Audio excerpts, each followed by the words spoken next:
आज मैं सुबह सुबह उठी तो घर में हंगामा मचा हुआ था। माँ से पूछा कि यह शोर कैसा है। वह बोली कि पड़ोस वाली मंजू रो रही है। मंजू रो रही है? मैंने कहा क्यों, मंजू क्यों रो रही है? वह तो बड़ी खुश थी, उसकी तो शादी होने वाली थी। माँ बोली कि हाँ, शादी तो होने वाली थी, लेकिन एक मसला हो गया है। तुम्हें मालूम तो है ना कि गांव की रस्म क्या है। शादी से पहले लड़की को किन्नर ले जाते हैं। वह सुबह सुबह संजू के घर किन्नर आ गए थे, तकरीबन 10-12 थे। मंजू को लेने के लिए आए थे। वह जा नहीं रही तो वहीं के वहीं बैठ गए हैं। मंजू की तो माँ भी नहीं मान रही, पर उसके बाबा कह रहे हैं इनको ले जाने दो, यह तो गांव की रस्म है। मैंने कहा माँ, ये कैसी रस्म है और कब से है? माँ ने बताया कि पिछले 5 सालों से इस गांव में जब भी किसी लड़की की शादी होती है तो उसे किन्नर ले जाते हैं, कुछ दिन अपने पास रखते हैं, फिर वापस उसके घर उसे छोड़ जाते हैं। उसके बाद उस लड़की की शादी खुशी खुशी से हो जाती है। मैंने कहा माँ, ये कैसी बात हुई? ऐसा कैसे हो सकता है? किन्नरों के पास ऐसी भी कैसी चाबी है जिसके लगते ही जिंदगी की किस्मत खुल जाती है? माँ हंस कर बोली, बेटी यह तो मुझे नहीं पता, तू जाकर मंजू को ही कोई तोहफा दे आ ताकि उसका गम दूर हो। माँ की बात सुनकर मैं घर से निकल पड़ी। मुझे बहुत बेचैनी हो रही थी कि यह कब से होने लगा हमारे गांव में। ऐसा तो मैंने पहली बार देखा था। फिर मैं जैसे ही मंजू के घर पहुंची, मैंने देखा कि वह बुरी तरह रो रही थी। उसकी माँ उसे समझा रही थी कि कुछ नहीं होता, किन्नर भी हमारे जैसे इंसान ही होते हैं, वह तुमको कुछ नहीं कहेंगे। पर मंजू चुप ही नहीं हो रही थी। बहरहाल किन्नर उसे पकड़ कर ले गए। वह बेचारी छुई मुई सी उनसे डर रही थी। उसके जाने के बाद मैं भी परेशान हो गई। मैं शादी में गई थी, पर मेरा सारा मूड खराब हो गया था। तकरीबन 2-3 दिन बाद मंजू वापस आई। आज उसकी विदाई थी, जबकि वह कुछ परेशान सी लग रही थी। यूं कहिए कि लगता था वह सारी रात रोती रही हो। जबकि थोड़ी देर बाद लड़के वाले आए तो वह तो बहुत खुश थे। लड़के की माँ मंजू की बलाएं लेती, कभी उससे कह दी कि तुम मेरी प्यारी बेटी हो, मैं तुम्हें हमेशा खुश रखूंगी। मंजू चुपचाप बैठी खामोशी से सबको देख रही थी। मुझे लगा जैसे वह अभी फट पड़ेगी, जैसे सब कुछ जो उसके साथ हुआ था बता देगी। पर मंजू की खामोशी ने सभी को हैरान कर डाला। वह इस कदर खामोश हो गई थी कि शायद रो रो कर उसकी आंखें सूख गई हैं। यूं मंजू की विदाई जल्दी ही हो गई थी। विदाई के दिन उसकी माँ रो रही थी, जबकि उसका बाप खुश था। बाप के चेहरे पर खुशी थी। मंजू को ढेर सारा दहेज भी दिया गया था। मैं भी इसकी शादी में दुखी थी, क्योंकि मंजू मेरी पड़ोसन थी। बचपन से ही हम एक साथ खेलते थे। मंजू की विदाई हुई तो किन्नर वहाँ कहीं नज़र नहीं आए।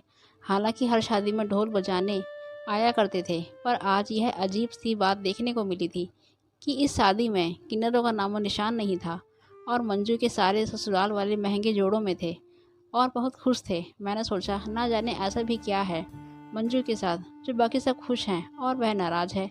यह सोचते सोचते मेरा दिमाग थक गया। इतने में उसकी विदाई का वक्त हो गया और वह इस घर से चली गई। अब मैं बहुत डर गई थी। मेरे बाबा भी इस शादी में आए थे।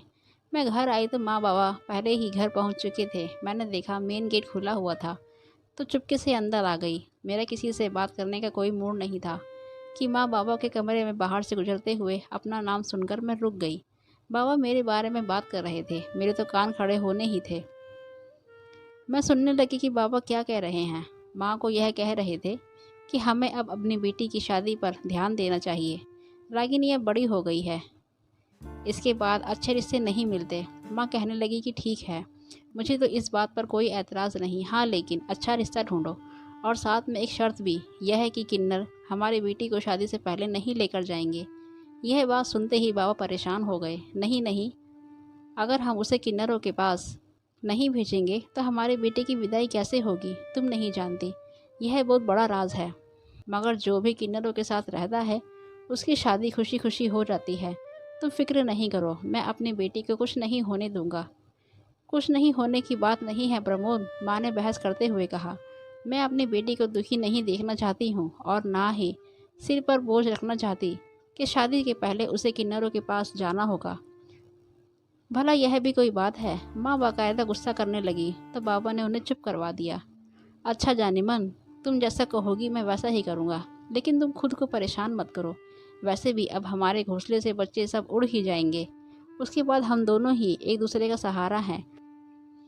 तुम मुझसे लड़ना शुरू कर दोगी तो ज़िंदगी में क्या रौनक रह जाएगी। माँ बाबा की बातें सुनकर खामोश हो गई। फिर कहने लगी कि मेरा रिश्ता हो जाए, बाकी बातें बाद में तय कर लेंगे। यूँ माँ ने मेरे रिश्ते की तैयारियां शुरू कर दी। मोहल्ले की रिश्ते करवाने वाली एक औरत से कहा, जिसे सब प्यार से मौसी जी कहा करते थे, कि तुम मेरी बेटी का अच्छा सा रिश्ता ढूंढो। जबकि दूसरी तरफ मंजू की कोई खबर नहीं थी। शादी के बाद वह एक बार भी हमसे मिलने नहीं आई थी। मैं उसके लिए बहुत परेशान थी। शादी के तकरीबन 10 दिन बाद उसने अपने घर का चक्कर लगाया। उसकी आंखें रो रो कर सूजी हुई थी। मैंने मंजू को देखते ही पूछा, तुम्हें क्या हुआ है? तुम परेशान क्यों हो? और मुझे यह तो बताओ, उन किन्नरों ने तुमसे क्या कहा था? कुछ नहीं कहा मेरी बहन, उसने परेशानी से कहा और अंदर अपने कमरे में चली गई। मैं सोचने लगी कि वह तो शादी के बाद कितनी बदल गई है। अगर मुझे यह पता होता कि इस पर क्या गुजरी है तो मैं कभी भी ऐसी बात नहीं सोचती, बल्कि इससे बात तक नहीं करती। मैं भी जिद से घर में आ गई। घर आकर मैंने माँ के सामने भी मंजू की बुराइयां की। कहा कि वह तो बहुत अकड़ गई है। शादी के बाद उसने हम दोस्तों को तो बिल्कुल भुला ही दिया है। माँ बोली कि ऐसा नहीं है, वह शादी की वजह से परेशान होगी। अपनी शादी में वह खुश नहीं थी। मैंने कहा, नहीं माँ, मुझे लगता है यह सब किन्नरों की वजह से हुआ है। माँ ने मुझे इस बात का कोई जवाब नहीं दिया। मगर अगली सुबह हमें यह खबर मिली, जिसने मुझे सारे सवालों के जवाब दे दिए थे।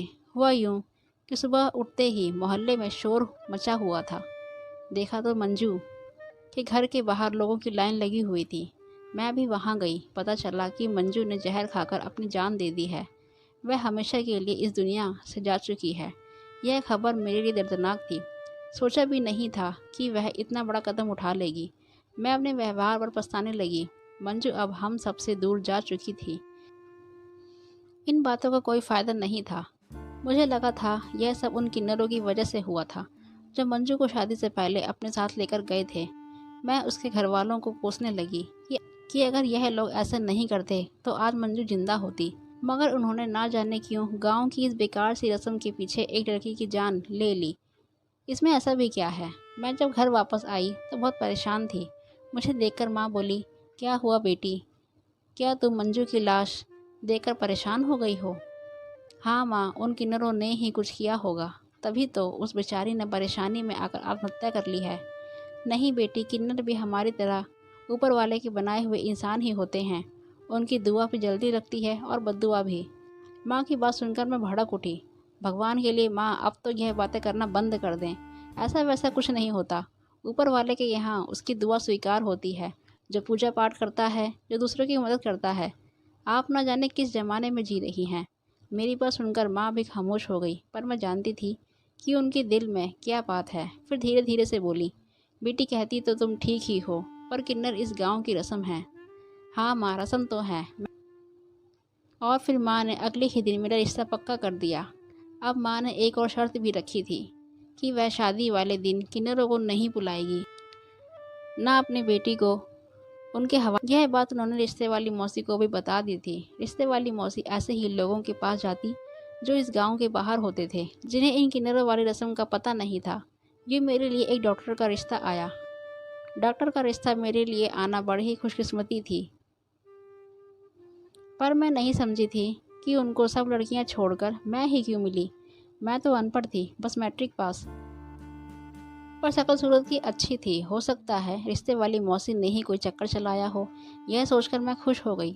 डॉक्टर तो बहुत बड़ा होता है, उसका ओहदा सबसे अच्छा इज्जतदार होता है।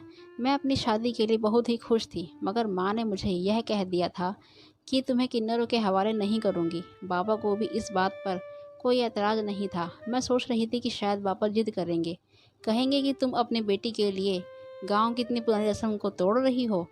पर अब समझ आई थी कि बाबा भी डॉक्टर साहब को देखकर चुप हो गए थे। बाबा ने यह कह दिया कि जैसे डॉक्टर चाहेगा वैसा ही होगा। पर शादी से 2 दिन पहले बाबा का मूड बिल्कुल बदल गया था। बाबा कहने लगे कि किन्नरों के बगैर यह रस्म करना मुमकिन नहीं होगा। गांव के लोग मुझे बातें सुनाएंगे। माँ ने कहा कि अगर तुमने ऐसी बात भी की तो मैं बेटी को विदा करने की बजाय घर से भगा दूंगी। पर उसकी शादी इस तरह नहीं करूंगी जिसमें किन्नरों की शक्लें शामिल हो। बाबा उन्हें कहने लगे कि शुभ शुभ बोलो, ऐसी बातें नहीं करते। वह भी भगवान के बनाए हुए इंसान हैं। माँ ने बाबा को साफ साफ सुना दी कि मैं ऐसा नहीं करूँगी जैसा तुम सोच रहे हो। इसलिए माँ ने मुझे कह दिया था कि तुम्हें किन्नरों के पास ले जाने की बजाय भगाकर उसी डॉक्टर के पास पहुँचा दूँगी। शादी के बाद मैं ज़्यादा देर नहीं करूँगी। पर बाबा की भी पूरी नज़र मुझ पर थी। यूँ शादी वाला दिन आ गया, यानी मेरी शादी हो गई थी। 2 दिन बाद विदाई होनी थी। मुझे डर लग रहा था। रात का वक्त था।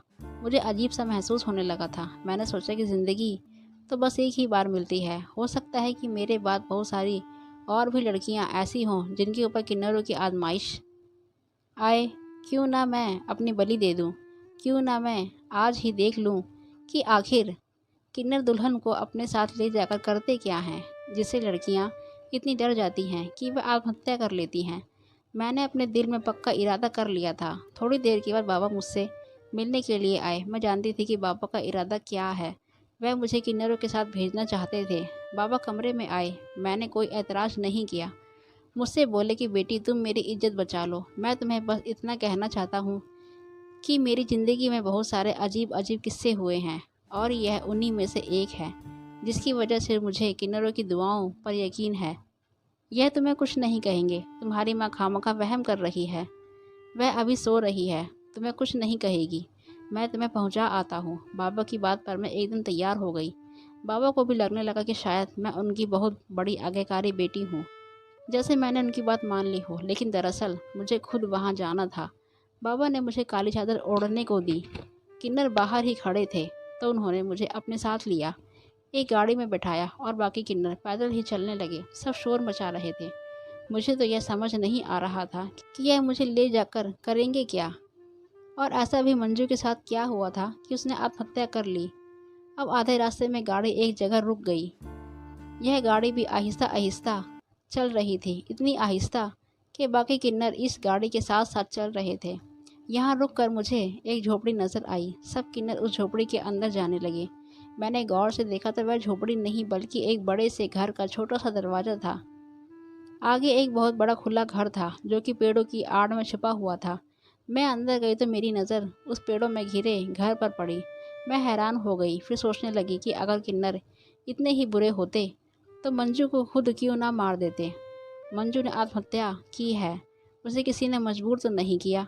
मैं यही सोच रही थी कि एक किन्नर मेरे पास आया और बोला कि मेरे साथ चलो, मैं तुम्हें तुम्हारा कमरा दिखा देता हूँ जहाँ तुम्हें 2 दिन रहना है। मैं हैरान थी कि मुझे यहाँ 2 दिन रख कर यह लोग क्या करेंगे। खैर, मुझे खाना खिलाया गया। उसके बाद मुझे नींद आ गई। मैंने कहा कि मैं सोना चाहती हूँ। मुझे इन लोगों ने कोई तकलीफ़ नहीं दी। कहा कि तुम आराम से सो जाओ। मैं सोकर उठी तो पूरे घर में खामोशी सी थी। लग रहा था जैसे पूरे घर में अंधेरा सा छा गया हो या यह लोग कहीं चले गए हैं। मैं अपने बिस्तर से उठी, उठकर बाहर आई। देखा तो सभी किन्नर आंगन में चारपाई डालकर सो रहे थे। ये लोग दिन को सोते और रात के वक्त भीख मांगने या फिर नाच गाना करने बाहर निकलते थे। आज मुझे इनकी एक एक बात समझ आ रही थी। खैर, मैं वहीं पर बैठी रही क्योंकि मेन गेट बंद था तो उन लोगों को जगा भी नहीं सकती थी। इसी तरह बैठे बैठे तकरीबन शाम हो गई। अब मैं बोर होने लगी थी। इन लोगों को सोए हुए 2-3 घंटे गुजर चुके थे जबकि मैं थक चुकी थी। मैं अंदर आ गई, मगर एक कमरे में मैं जैसे ही पहुंची तो मेरी नज़र उन लोगों पर पड़ी जिसकी तस्वीरें यहाँ दीवारों पर लगी हुई थी। मैंने देखा अंदर एक ऑफिस बना हुआ था जिसमें बड़ी बड़ी तस्वीरें लगी हुई थी और उसमें सबसे ज़्यादा हैरान कर देने वाली बात यह थी कि उसमें एक तस्वीर मेरे होने वाले पति की भी थी। मैंने अपने पति को शादी से पहले 1-2 बार ही देखा था, पर उनकी सूरत मेरे दिल में बस गई थी। अभी मैं इन सबको हैरत से देख रही थी कि बाहर शोर सा हुआ। सब किन्नर एकदम से उठ गए, जबकि वह बड़ा गुरु जिसके पास सब लोग बैठे हुए थे वह ताली बजा बजा कर सबको इकट्ठा करता और कहता कि जल्दी से घर की सफाई करो, बड़े साहब आ रहे हैं। उनके लिए यह कमरा तैयार होना चाहिए। मैं भी खामोशी से खड़ी यह सारा तमाशा देख रही थी। मैं किसी से जानना चाहती थी कि मुझे यहाँ क्यों लाया गया है। मैंने बाहर झाँक कर देखा तो बाहर एक बड़ी सी काली गाड़ी खड़ी थी। यह वही गाड़ी थी जो मेरे पति यानी मेरे ससुराली शादी से पहले लेकर घर के बाहर आए थे। मेरे बाबा उनका स्वागत करने बाहर गए थे। मैंने भी चुपके से खड़ी यह गाड़ी देख ली थी। मैं यह देखकर हैरान थी कि इतनी बड़ी गाड़ी यानी मेरे पति की जैसी गाड़ी यहाँ क्या कर रही है। तभी दरवाज़ा खुला, एक शोर सा मचा। और मुझे इन लोगों ने एक तख्त पर बैठा दिया। बोले कि चुप करके बैठी रहना। वह लोग जो भी तुमसे सवाल पूछेंगे उसका सही सही जवाब देना। ज़्यादा सवालों के जवाब जी हाँ में देना। मैंने कहा ठीक है, तुम लोग जैसा कहोगे मैं वैसा ही करूँगी। मैं तख्त पर बैठ गई। मैं जानना चाहती थी कि मेरे साथ क्या होगा। तभी मेरे सामने एक व्यक्ति आया। उसने मेरे सिर पर हाथ फेरा और बोला, बधाई हो बेटी, तुमने बहुत अच्छा किया कि अपना रास्ता अलग चुन लिया, वरना तो यहाँ पर जितने भी आते हैं वह इसी तरह बेचारे नाच गाना कर करके अपनी सारी ज़िंदगी बर्बाद कर देते हैं। मुझे उम्मीद है कि तुम अपनी आने वाली ज़िंदगी में ऐसे ही कामयाब रहोगी। तुम्हारे ऑपरेशन के बाद मैंने सुना था। मुझे खुशी है कि तुम अब एक पूरी औरत बन गई हो। उस व्यक्ति की आवाज़ मुझे जानी पहचानी सी लग रही थी। मैंने नज़र उठाकर देखा तो पाँव के तले ज़मीन खिसक गई। यह कोई और नहीं बल्कि मेरा पति खड़ा था, जिसे देखते ही मैं हैरान रह गई थी। उन्होंने भी मुझे एक ही नज़र देखा था, पर वह भी मुझे पहचान गए। मैंने कहा, शिवम, आप यहाँ कैसे आए? वह भी मुझे देखकर पूछने लगे कि तुम यहाँ कैसे आई? मैंने कहा, मुझे तो ये लोग लाए हैं। हैरत से पूछने लगे कि क्यों लाए हैं? आसपास सभी किन्नर खड़े परेशान थे। उनके चेहरे से परेशानी झलक रही थी। वह हमें अलग करने की कोशिश करने लगे, पर हम अलग कैसे होते? हम तो एक दूसरे को पहले से ही जानते थे। मैंने कहा कि मैं इनको जानती हूँ, मेरी शादी तो इन्हीं से हुई है। किन्नरों का गुरु, जो कि बड़ा ही ताकतवर और रौबदार व्यक्ति था, सिर पकड़ कर बैठ गया। शिवम से माफ़ी मांगने लगा। बोला कि मुझे माफ़ कर दो, मैंने जो भी किया अपने लोगों की भलाई के लिए किया, वरना हमें तो नाच गाना करने पर मजबूर किया जाता है।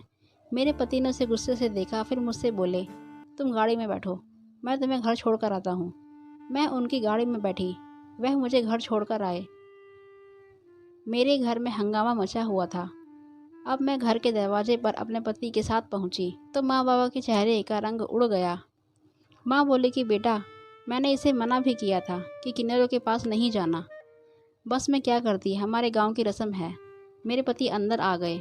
माँ बाबा से सख्ती से पूछा कि यह क्या रस्म है, क्यों और कैसे की जाती है। बाबा ने यही कहा, किन्नर गांव के लोगों को श्राप देते हैं अगर शादी से पहले दुल्हन को उनके घर ना छोड़ा जाए। बस इसीलिए हमने भी इसे वहीं भेज दिया था, और तो कोई ख़ास बात नहीं थी। यह सुनकर डॉक्टर शिवम ने हमें जो कहानी सुनाई उसने तो हमारे होश उड़ा दिए।